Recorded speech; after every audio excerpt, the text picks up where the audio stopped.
Hi, this is Bob from INSYDIUM. In this tutorial, we're going to look at the particle simulation used to drive this organic growth effect. So we'll be using NeXus particles, some constraints, we'll be using some nxQuestions and actions, and some animated vertex maps. So let's jump into cinema and we'll get cracking. In our scene then, we have our bearded man model. This is what we're going to be doing our tutorial on, but we've also got this INSYDIUM wolf model as well. This is the model that we'll give you in the scene file. And I'm just going to use these two different models to demonstrate some of the settings of our particle simulation.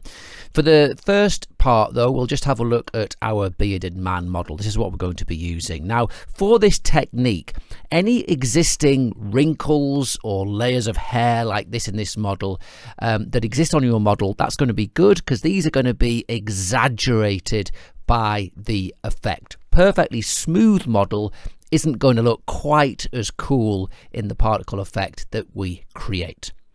So let's get cracking. We'll go to INSYDIUM X Particles system to stay organized. Now we're going to use this system, but we're not really going to be using any of the X Particles CPU tools. We're going to be using the GPU NeXus stuff. So we can get rid of some of these folders. We're not going to be using the CPU dynamics. We'll get rid of that, delete it out. We're not going to be using the generators, the CPU modifiers, or questions and actions. So we can get rid of all of those, but we will use all of these tools. All right, so let's get our default emitter, and what we want to do, let's just hit NB. What we want to do is we want to emit a particle for every point, every vertex of our mesh. So let's go to our XP emitter object tab, and we're going to choose object emitter shape. We're going to drag in our bearded man object, and we're going to emit from, not the polygon center, but the points, the vertices. And then we're going to hit a really cool setting, 1 particle per source element. So if we click that, it means it's going to birth 1 particle for every single point to make sure every point has its own particle. Let's go to the emission tab. We're going to put it on shot because we just want this on 1 frame. It's going to ignore this shot count number because we've checked that setting. It's going to just give us enough particles, so we've got 1 for every point, so that's cool. And we'll take off the speed. Let's give them a radius of 2. So then if we make that bearded man invisible and hit play, you can see if we just dolly in there, we've got a particle for every vertex. Okay, cool.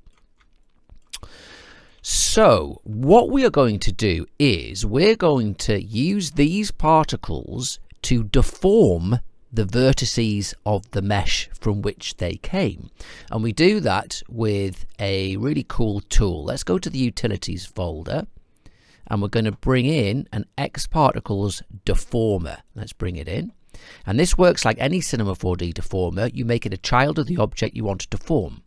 So let's put this on our bearded man. Let's make that bearded man visible again, and we'll hit NA to hide the lines, and we're going to hit play, and nothing's going to happen because these particles have no movement, so it's just looking as it did before. But if we start to move those particles, the mesh is going to get deformed along with them. So just to demonstrate, let's go to NeXus and bring in a turbulence. Let's just make the bearded man invisible. And if we hit play with that turbulence active, the particles get moved around like this, right? So if we make the particles invisible and make our mesh visible again, because of that particle deformer, they're going to deform the mesh with the particles. Now, if we hit play, nothing's going to happen. Watch. Why isn't it deforming? Well, we need to go to the XP deformer and say which particle emitter are you using to deform this mesh. So it's the parent one, it's this one. And now we can see, look, they've already been deformed. So if we hit play, because the particles are moving with the turbulence, it's moving the appropriate vertex of that mesh, and it's making it distort like this. So that is the basic principle, but we're not going to be using a turbulence. So let's just get rid of that turbulence. What we are going to use is some constraints. So we're going to get these particles, we're going to connect them with springs, and then we're going to use some other constraint forces which will repel particles from each other. And that's going to give us this nice folding, inflating effect. So let's go to NeXus, and we're going to go to our NX constraints. And we're going to first connect these at birth with springs. So that is these connection birth particles we need. And what this is saying is, let's put this connection limit on 16. What this is saying is any one particle can connect with up to 16 others if they are within 40 centimeters with a spring. We're going to put the stiffness really high, so they're stiff springs, so they can't stretch much. And we never want these springs to snap. By default, the break is set to 50%. So that means if the spring stretches to over 50% of its original length, it will then snap. We don't want that. We just want it to be there all the time. So we'll put the break type on none. All right. So now these are connected with our constraint springs. But if we hit play, nothing's going to happen because there are no other forces in the scene. But we're going to bring in, let's just name that constraints layer, and we'll call that constraints birth, so we know what they are. And then we're going to go to NeXus and add another constraints object. Let's put this one below, and this one, let's call that constraints forces. And this one we're going to add a forces layer. Let's have a look in the layers. Here they are, forces. Now the forces are just two opposing forces which play upon the particles. The force of attraction here and repulsion here. And what we want is we want the repulsion to be stronger than the attraction. So what we'll do is we can have 16 particles can repulse up to 16 others. That's fine. We're going to put our attraction radius down to say 10 centimeters, and we're going to put our repulsion radius up to 20 centimeters. So they'll start repulsing each other first before any kind of attraction force equalizes that. And we're going to put a bit more repulsion strength on here, maybe 30%. So now we should have these particles try and repulse each other. Yes. So the particles are being repulsed and then they're deforming that geometry because of our particle deformer. And this is the basis of our look. Now obviously we're going to be much more savvy and control where on our mesh this is going to take place. It's not all just going to wrinkle like this, but this is the principle behind the technique. Now one thing to note is the size of your mesh plays a part in what settings you need to be playing with in your constraints. So for example, our bearded man, this is quite a big mesh. If we go down to our settings here, you can see, look, it's massive. It's over 5 meters across, over 7 meters tall, and almost 400 meters deep. So this is a really big model. So as such, we can see that with a really big model, we have in our forces these radius values of 10 and 20 centimeters. So if we had a much smaller model like our wolf head here, we would need smaller radius values for the effects of our attraction and repulsion. And you need to kind of play around with these until you get the look that is required for the model that you are using in your scene. But the main thing to remember is you want that your repulsion radius to be bigger than your attraction radius. So let's just quickly set this up with our wolf head, which is a much smaller model, just to demonstrate that. If we go to our wolf head and go to our settings here, you can see, look, it's half the size, if not more. So much smaller model. So let's hook this up to the same simulation. So we'll put our XP deformer on the wolf. In the emitter, we'll change the object from the bearded man to the wolf, and then this will work. But these settings in our constraints forces, this radius of 10 and 20 was set for this really big model. So now if we hit play, you'll see we're getting something, but you could argue that it's slightly too kind of bulbous and we've lost some of that detail. So what we could do is, look, let's just half our attraction radius and let's half our repulsion radius, and let's also reduce that repulsion strength. Hit play. Yeah, now we're getting more, you see, we're getting more wrinkles on our smaller model. So we've made adjustments to our constraints to suit the size of the model. And this is just, obviously, you just kind of push and pull until you get a look that works well for the model that you're working with. But the main takeaway is the repulsion radius here should always be bigger. We're doing it twice as big as the attraction radius. Okay, cool. So now that we've done that, let's just put that deformer back on our bearded man. Go back to the first frame. The emitter, we'll set it back to be the bearded man. There we go. And we'll just delete out that wolf head from the scene. And we'll carry on working with our chap here. Let's go to our constraints forces. And we're going to put that radius back up to 10. And we're going to put our radius of our repulsion back up to 20 because we're working with this bigger model again. And let's put that repulsion up to 30%. There we go. So now we have this look. Cool. So we've got our wrinkling sorted from our constraints. That's good. So now we can take this and we can start deciding and art directing exactly where and when this effect is going to take place on our model.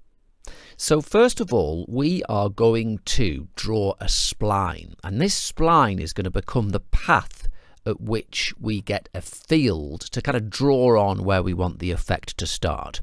So to do that, look, let's go to F5, which gives us all of the views, and we're going to use this front view here. So let's maximize our front view. We're going to get our spline tool here, and we want it to kind of start up this part of his beard, create a bit of a halo around the top of his head, and then come down this side. I want to leave a bit of this nice beard bit untouched. This one we want to continue to be stone, so we'll leave this part untouched. So let's just begin that. We'll get our spline, bring it up our first bit of beard, then up the side of his head, something like that maybe, and then down this side. And we could make some adjustments to this, but that'll do for now. Then hit escape and we'll go back to the normal tool, and then we'll hit F1 to go back to perspective. So now we've got this spline. Now we're going to make a few adjustments to the positioning of this now that we've got the basic spline made. So let's just go to our bearded man, go to the basic tab, and we're going to put it in X-ray mode, and then select our spline again. And what I want to do is take this point and bring it forwards, this point here, this one, bring that forwards, because we want the first part of the effect to be on this front bit of beard, I think. So let's get that somewhere like this. All right, that's looking good. And then where are we? Let's perhaps take this point and move that back a bit. And then this one, let's move you forward, something like that. I think we could perhaps come across a little bit with that one and a little bit with that one, so we get some of the edge of this beard coming in. So we can make some more adjustments to this, obviously, later. That'll probably do for now. So there is our spline, and this is going to become our animation path for a field. So let's just go back to our bearded man and switch that X-ray off and go back to model mode. Okay, so we want a spherical field to move its way along this path. So to do that, we will use an align to spline tag. But this field is going to be used, we're going to use it in a vertex map, and we're going to basically paint some vertex weight, and where that weight gets painted, the effect is going to take place. So let's get that vertex map set up, and from that we can then make the field, and then we can attach the field to this path. So we'll go to our bearded man, go to the tags, and we're going to go to other tags and bring in a vertex map. Here's the vertex map. And we want to control this using fields. So to do that, we're going to go to this use transfer option, click on that, which will then give us our fields list. Cool, we can delete that freeze, we don't need that. We're going to pop in a spherical field, And this spherical field is what we're going to attach to our spline. So with the spherical field selected, let's go to Tags, Animation Tags, Align to Spline. Here it is. And now we need to say which spline path do we want to use. Well, we're going to use our spline that we've made. So there you can see the field is at the beginning of our spline. And if we animate this position, it animates its way along. Excellent. So let's get these keyframes sorted for this then. So on frame 0, we want the position keyframed at 0. And then at frame, now this is how quickly you want the effect to happen. For our scene, I'm saying frame 200 is going to be a good number, I think. So let's put it on 100% and add a keyframe. So now if we hit play, you'll see that we get, let's just switch off our emitter for now. If we hit play, you'll see that we get our animated field. Let's switch off that deformer as well. There's our animated field. Now, we don't want this to ease in and out. We want it to be a linear animation from start to finish. So let's go to our Align to Spline tag, and where we've keyframed this parameter, let's right-click, Animation, Show F-Curve, which opens up the F-Curve in our timeline. Let's just bring this up. I'm going to hit H to frame those keyframes in the view. Yeah, so you can see, look, we've got a Bezier curve here. We haven't got a linear keyframes. So let's hit Control A to select both keyframes, select all keyframes, and we're going to hit this linear interpolation button here, and now we have this linear animation. Now we can click this to get rid of our timeline, hit play, and there you can see our field making its way along our spline. Very cool. Let's go to our spline, and we're just going to change this interpolation from adaptive to uniform, and that's going to further even up that animation. That's perfectly smooth now. Excellent. Okay, so now we have got that. We want this spherical field to drive the painting of vertex weight, and it's already going to be happening. Let's go to our vertex tag, select it, hit play, and you'll see where the field is, it goes yellow, but then it disappears once it's out of the field. We want it to kind of leave a trail behind it. So to do that, let's go to our fields list, and we will add a decay effect on top, put it on 100%, and now that is going to leave behind that painted trail. Very cool. So we want our fields to perhaps just be a little bit bigger. Let's go to our spherical field, to the field tab, just make it a bit bigger. And then this inner offset here, we could have this further towards the outside of our field, so there isn't as much of a blur on the outside. So let's go to remapping and just increase this inner offset just a little, and as you see, if I raise that, it pushes it towards the outer. Let's hit play. So there we have got our vertex weight. That's looking cool. Okay, so we have got an animated vertex map, but that's it. It's not doing anything else. What we want to do now is drive the effects of this. So if we just switch our emitter and deformer back on, so this deformation here only happens parts of the mesh that have that vertex weight. So the way in which we're going to do this is by using particle groups and using the vertex weight to swap particles between one group and then another. So let's get that set up. We're going to go to the emitter, to the groups tab. We're going to hold control, and we're going to click create add group twice. Once, twice. So now we've got two groups. And we're going to go to the mode and make sure that we're only using the first group. So now what's happening is nothing is going to have changed other than these particles have been born and they've all been put into group 1. This is the trick. We're going to take our constraints forces, which is the kind of repulsion that's creating this effect, and we're going to have them only affect particle group 2. So let's go to the constraints forces, groups affected tab, and drag in group 2. Now there aren't any particles in group 2 yet, so nothing is going to happen.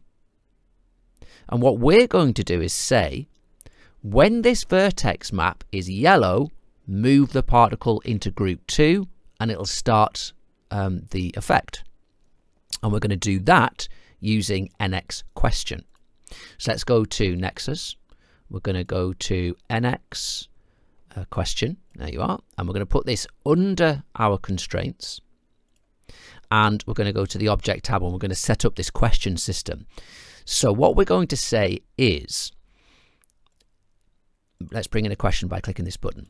If the particle is within, so we have to do this with fields, and we're going to hook up the vertex map to the fields. So if the particle is in the field, then do something. And the thing we want to do is to change group. So let's add an action. And actually we'll just set color first, so we'll see if this is working. Let's make the particles visible. When those particles are in that vertex weight, they should turn yellow. But at the moment, we haven't hooked up that vertex map to the field, so they're all just yellow all the time. So what we need to do is go to our Fields tab and drag in our vertex map to use that as the field. And now we've done that, let's hit play. The particles are their birth color, and yes, when they're in that vertex map weight, they then turn yellow. Perfect. So this question is working.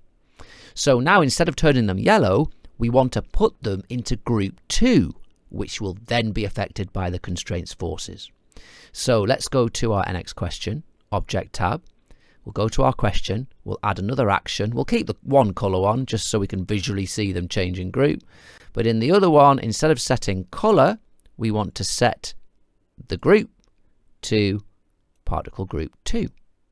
And if this is working, let's make those particles invisible again. If this is working, we should get our effect. Yes, the repulsion is starting to happen and we're getting that animation in our scene. Fantastic. That's looking really good. Now, we've got a couple of issues here. If we keep on playing this, you're going to see that these particles are starting to move a little in the area where they shouldn't be. They're starting to stretch and deform a little, even though these are in the section that shouldn't be moving. And the reason that's happening is because all of the particles, no matter what group they're in, are connected with these birth constraints, these springs, and these ones are moving and stretching those strings and kind of pulling them across the face, which means that we're getting this deformation where we don't want it. So what we want to do is say, if you're in group 1, you are not allowed to move at all. And we can do that with another question. So let's just hold control to deselect that action. And we're going to go and add a new question. And this one is going to be, if the particle, let's switch it to group, if the particle group equals particle group 1, so number 1, then do something. And that something is set the speed to 0 so they can't move. So let's add an action. If they're in group 1, then set speed, where is it there? Speed to 0. So now when we hit play, they are not allowed to move. These ones get repulsed, even though they're connected by the birth springs, that's fine. But look, these ones are completely untouched inside the face part of our model. Excellent. So we're getting there. This is starting to look really cool. One thing we need to do is that our model is collapsing in on itself a little bit. And we want to make sure that particles aren't able to kind of go inside where the model was prior to it becoming deformed. So the way we're going to do that, so stop it kind of caving in on itself inside this bit, is we're going to just make a collision object. Now we can't put an XP collider tag on the geometry that's being deformed because that's not going to work. But what we're going to do is, look, let's just take our bearded man and we're going to make a copy, and we can get rid of the deformer and the spherical field and the vertex map on the copy. We don't need any of that. And this one, let's call it Bearded Man Collider. And we're going to make it invisible. We don't need to look at it. And we're going to put an XP Collider tag on. So let's go to Tags, Extensions, INSYDIUM, XP Collider. And let's just take off the bounce and the friction. We don't need any of that. So now those particles are not allowed. They can't cave in because they will collide with that hidden bit of geometry, which means they'll always be pushing outwards. And yes, now we're getting the look that we want. Brilliant. Now, one thing you need to be wary of when we are setting up this and when you're working with your scene is when we get our wrinkles and our kind of ballooning effect, we haven't actually generated a fully interactive soft body simulation here. We're just moving particles. And if you try and push these forces too far, these wrinkles could penetrate one another and kind of particles could poke through different surfaces of our mesh. And that would kind of break the illusion. And it would also cause issues in our rendering, especially when we're using materials with refraction. It's going to mess that up. So we need to make sure that we aren't pushing this deformation so much that the wrinkles will intersect each other. And to keep that under control, we can adjust our constraints, our kind of repulsion strength, and we can make adjustments to these radius values to ensure that we aren't pushing this effect too much. But at the moment, we're not getting any of that. This is looking really clean. We're going to smooth it a little bit later, but we're not getting kind of wrinkles which are intersecting one another. It's all looking pretty clean. So for this scene, these settings are working really nicely for us. Excellent. So that is our setup with our vertex map driving the effects of this, because the vertex map is being used to swap particles between two different groups, and only the second group is being affected by the constraints forces, which has got this kind of this repulsion force which is making them stick out. Now we've got a few more bits to do. We need to kind of get this under control a little for our final render, but the basis of the simulation is there.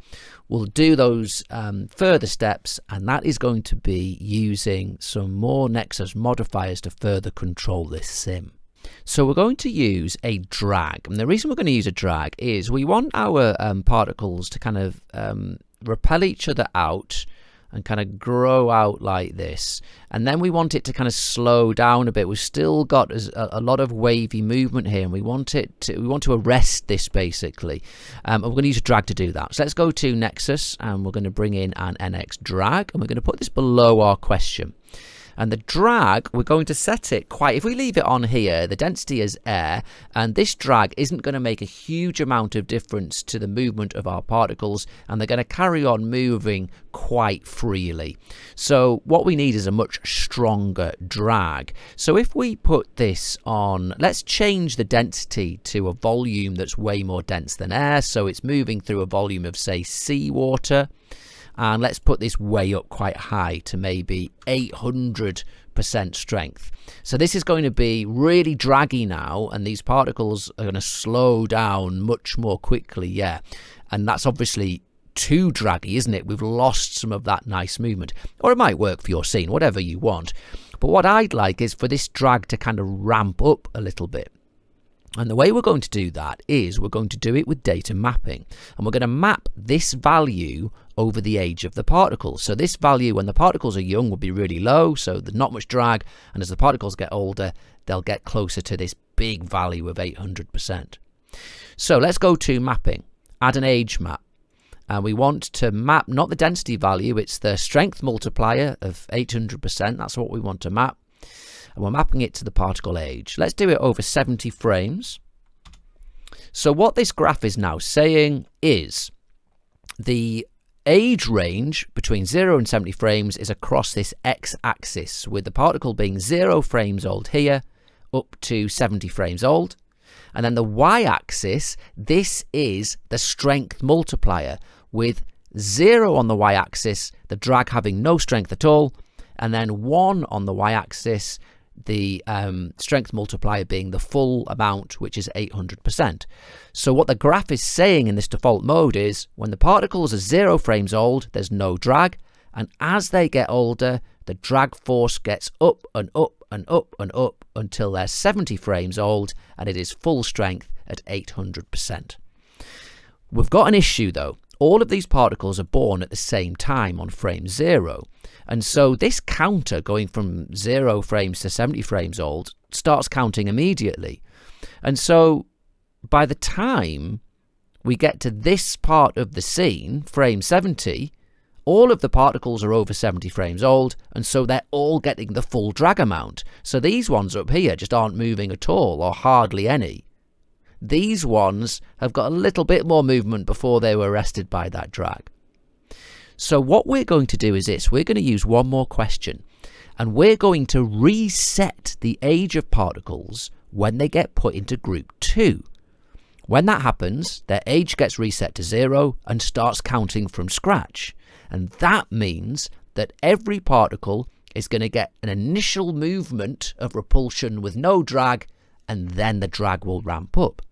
So this is really simple to do. We've already got one of the questions set up for this, and it's this one. Look, if the field, if the particle is in the field, then set to group 2. We've already done that. So we just need to set to group 2, set the color to yellow, and reset the age to 0. So let's just, with that selected, add another action. And this one will set the age to 0. We only want to set it once, and then it'll count from that point upwards. Cool. So now we've done that, we should get some non-draggy repulsion, and then the drag ramps up. And up here, yeah, look, so the particles are able to move a lot more freely before that drag happens. And then they're coming to a rest. Now, I think our drag is too strong still, but the ramping is working well. So let's go back to our NX drag, and let's go to our strength multiplier. Let's put this down to maybe 500. So that's not as strong. So we should get some much better kind of bulbous repulsion straight away. Yet they're able to move much more freely before they start getting stopped by that drag. That's looking cool. And now that we've got that drag in place, we're going to even try increasing the strength of that repulsion in the constraints itself. Let's go to our constraints forces, and our repulsion is set to, let's put this on 50% repulsion force.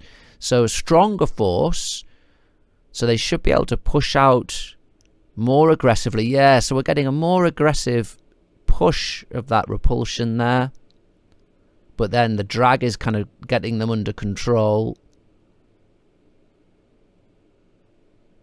Yeah, that's looking really cool. So obviously you can push and pull to get the desired effect that you want. We can change the strength of the drag. We can adjust the strength of the constraints and that repulsion until you've got a look that is pleasing to you. But for me, I think for our scene, this is going to do. This is looking really nice. Let's just make that field invisible. And there we have got our model with our repulsion, our kind of deformation of mesh.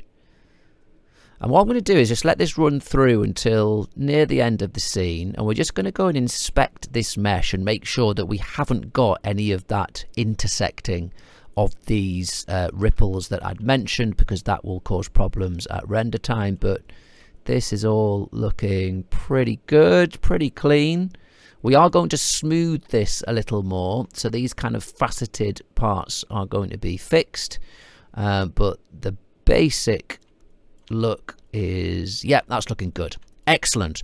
Right, so now we've got that sorted, we're going to look at smoothing this and getting this baked down, and then it'll be ready for our render stage. So the process is we're going to offer a level of smoothing by adding a subdivision surface. Let's just play this through a little bit.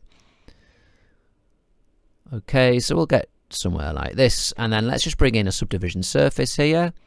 We only really need one level of subdividing here, and the rest will do with the deformer. So what we're going to do is put my bearded man as a child of this subdivision surface, which is giving us kind of an extra layer of smoothing. That's looking cool.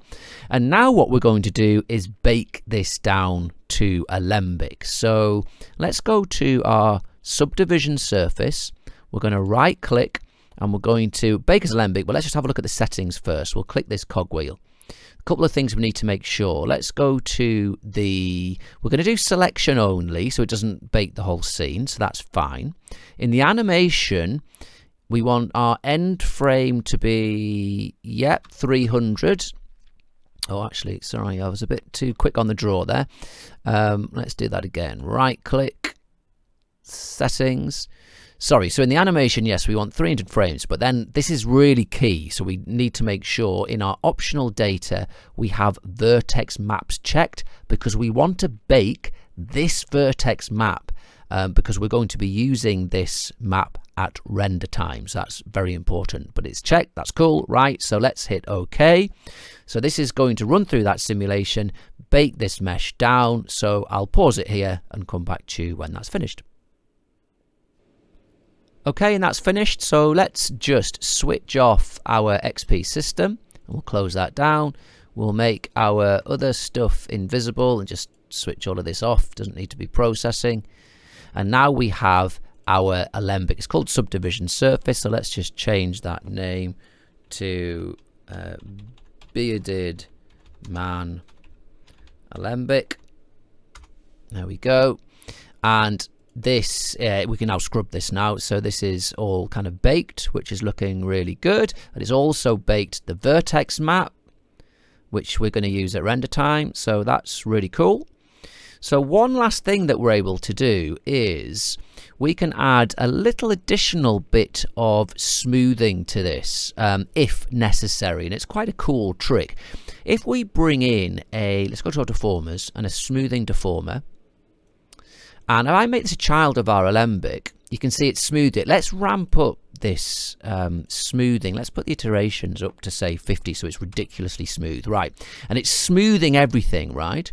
But let's say that we only want it to smooth the outer part, the affected part, because obviously you want the detail of the hair in the carving of the statue. So all we need to do is take this vertex map and drop it in this smoothing. If we go to the smoothing fields, drop in our Alembic vertex map, and now you can see, look, we've got all of that detail back in his beard, but this part is smooth. And if we on off that smoothing, that's it. Without any smoothing, that's it with, and we put loads of smoothing on here, more than is necessary. If we go back to our object tab, let's put the iterations just down to 10, which removes a lot of that smoothing, and it'll just help smoothen off, especially these join parts where the effect is taking place. Let's just switch that spline off. We'll go to our filter, switch off the work plane, and there we have got our Alembic of our model, and we're adding this smoothing pass to just further smooth this part as it kind of makes its way along. But that's looking really cool. And the other advantage of baking this down to Alembic is that because this is a fixed point mesh, this isn't a volume mesh where the point amount and order is changing every frame. It's just a mesh with a fixed amount of polygons and vertices which is being deformed. Because it's that, we're able to retime the playback of this Alembic should we wish, to do kind of speed ramping, to do slow motions, to do whatever it is that you may want. So it offers a lot of kind of versatility really doing it the Alembic route, and it means that we've got a much lighter scene when it comes to rendering.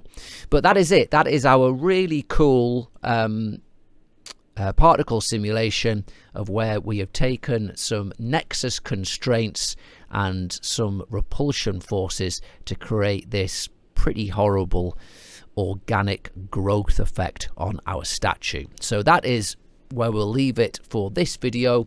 In the next video, we'll look at how we can set up this render in Redshift to match our original beauty.